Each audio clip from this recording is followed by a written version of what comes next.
મારું નામ મિલન દેસાઈ છે. હું હાલમાં પુરવઠા નિરીક્ષક તરીકે જિલ્લા પુરવઠા અધિકારી રાજકોટની ઓફિસમાં ફરજ બજાવી રહ્યો છું.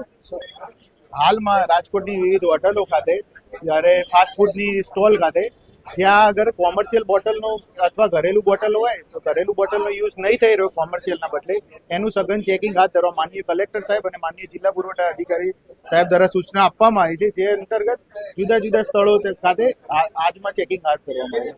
ગઈકાલે યાજ્ઞિક રોડ ઉપર ટોટલ 20 થી 25 હોટલોમાં ચેકિંગ હાથ ધરવામાં આવ્યું હતું, ત્યાંથી ત્રિકોણબાગ સુધી.